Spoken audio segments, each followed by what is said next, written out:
Hi అండి, I'm doctor Bhargavadevana. Welcome to my YouTube channel దశమహావిద్యాస్తంత్ర and కర్మ విపర్యాస. సో ఈరోజు చెప్పబోయే టాపిక్ ఏంటంటే వీర్యశక్తి. సో కొంతమంది ఏమంటూ ఉంటారంటే హస్తప్రయోగం నేరము, లేదా వీర్యాన్ని అనవసరంగా వేస్ట్ చేయకూడదు అనేది అంటుంటారు. అది వీర్యాన్ని వేస్ట్ చేయాలా లేదా అనేది వాడిష్టం. వీర్యము అనేది ఒక శుక్రశక్తి. ఈ శుక్రశక్తి ఒక విలోమ భావావేశం ఉన్నది. ఈ శుక్రం అంటే గురువుతో పోలిస్తే ఇట్లాంటి శుక్రశక్తి మీరు ఎక్కడ వదలాలి? ఎక్కడ వదలాలో అక్కడ వదలాలి.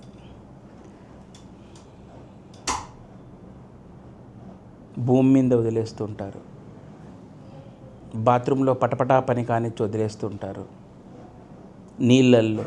ఇది పెద్ద దోషం. కొంతమంది అంటే ఈ శృంగారంలో కూడా వెనుక వైపు భాగం నుంచి చేసే శృంగారాన్ని ఇష్టపడే కొంతమంది కూడా ఉన్నారు. మరి మీరు ఎక్కడ వదులుతున్నారు ఈ వీర్యాన్ని?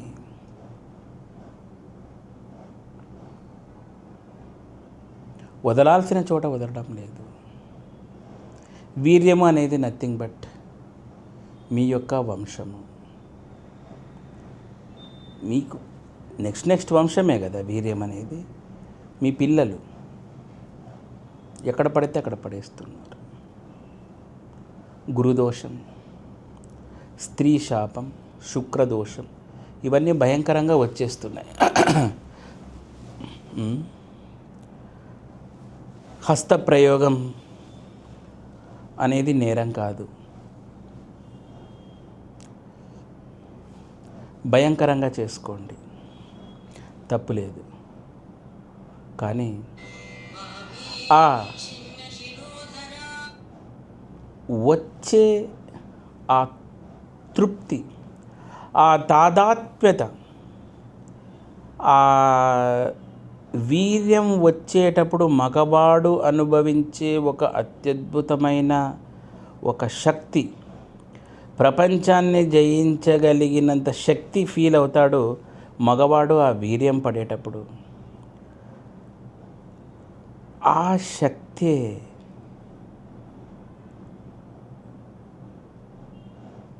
అత్యద్భుతమైన ఆనందాన్నిచ్చే ఆ ఒక ఉన్మత్తమైన ఒక స్టేట్. ఆ స్టేట్ని మీరు కాసేపు అలా పక్కన పెడదాం.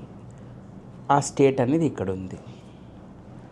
ఇప్పుడు మీరు రకరకాల మెడిటేషన్లు, రకరకాల యాక్టివేషన్లు ఏంటివో అన్నీ చేసుకొని ఇలా ఇలా ఇలా ఊగుతూ అని ఊగుతూ ఉంటారు కొంతమంది.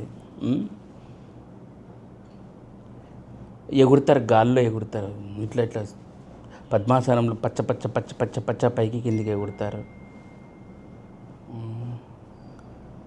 ఆనంద స్థితి. ఈ ఆనంద స్థితిని ఇక్కడ పెడదాం. ఫర్ ఎగ్జాంపుల్, ఈ ఆనంద స్థితి ఇక్కడ, మీ ఇక్కడ ఒక ఆనంద స్థితి, ఇక్కడ ఒక ఆనంద స్థితి ఉంది.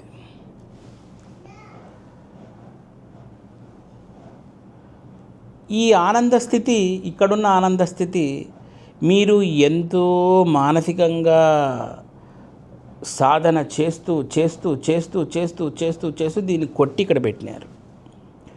ఇక్కడ ఉన్న శక్తి, దీనికి పెద్ద సాధనేం అవసరం లేదు.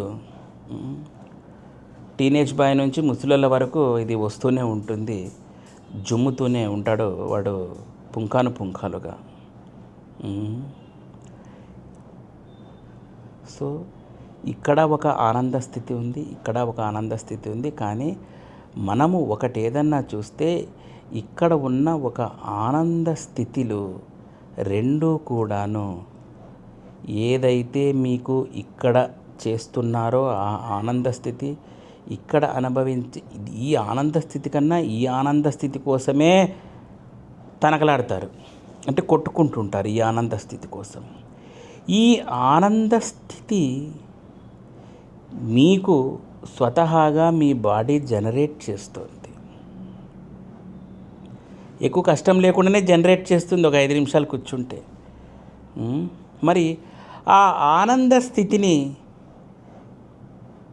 వృధా చేయడం తప్పు. అర్థమవుతుందా? ఆ ఆనంద స్థితిని వృధా చేయడమే తప్పు. ఇక్కడ వచ్చిన ఆనంద స్థితిని అనుభవించినప్పుడు మరి ఇక్కడ వచ్చిన ఆనంద స్థితిని అనుభవించకుండానే వృధా చేసేస్తున్నారు క్షణికమైన సుఖం కోసం. ఇది తప్పు, ఇది పాపం. మరి ఎట్లా అండి, దీన్ని ఎట్లా తప్పించుకోవాలి అంటే దీనికి మీరు ఏదో ఒక సన్యాసుల్లాగా అడవికి పోనవసరం లేదు. అందుకనే భగవంతుడు ఒకటే చెప్తాడు, ఎక్కడో లేని నేను మీ దగ్గరే ఉన్నాను. ఎవరు ఆలోచన చేస్తే వాళ్ళ దగ్గరే, వాళ్ళ మనసు లోతు లోపలే, హృదయం లోపలే భగవంతుడు ఉంటాడు. ఆ తన్మయత్వపు ఆనందాన్ని, ఆ క్షణంలో వచ్చే ఆ పరమానందాల్లో మీరు ఒక్కసారిగా ఒక తాంత్రిక శక్తిని ఊహ చేసుకోవడం వలన ఎంతో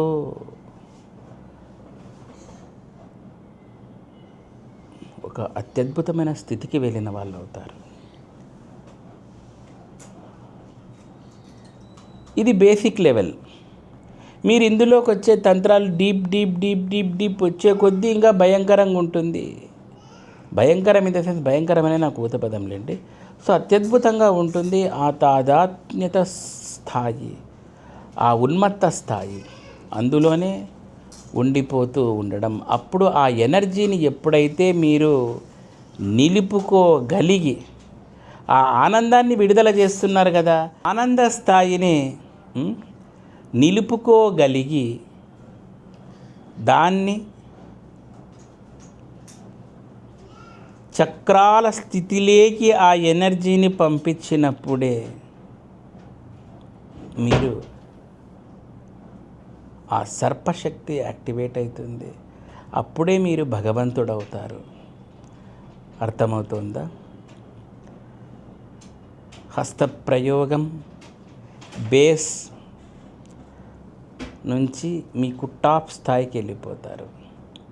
హస్తప్రయోగం కూడా ఒక అత్యద్భుతమైన శక్తి, దీన్ని ఎవరూ కాదనలేరు.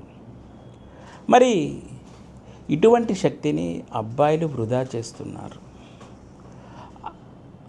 సో కాబట్టి ఎవరు కానీ ఈ హస్తప్రయోగం చేసేటప్పుడు మీరు ఏదో గిల్ట్గా ఫీల్ అవ్వద్దండి. ఇది మీరు పని కట్టుకొని ఏం చేయనవసరం లేదు. ఎప్పుడో వాడు మూడు వచ్చినప్పుడు ఏదో ఒకటి చేసుకుంటాడు, అది వేరే విషయం. వచ్చిన ఆ ఆనందాన్ని సరి అయిన మార్గంలో మీరు వినియోగిస్తే వచ్చే ఆ తాదాత్మ్యత, వచ్చే ఆ ఆనంద స్థితి, వచ్చే ఆ ఫలితాలు వేరే రకంగా ఉంటాయి అనేది తంత్రం చెబుతుంది. అందుకనే కొన్ని రకాల తీవ్ర దేవతలకు కొన్ని విచిత్రమైన పూజలు కూడా ఉంటాయి. వాటిని ఒక మంచి గురువుల సమక్షంలో పర్యవేక్షణలో చేస్తూ ఉంటారు. కొన్ని శ్మశానంలో కూడా చేస్తూ ఉంటారు.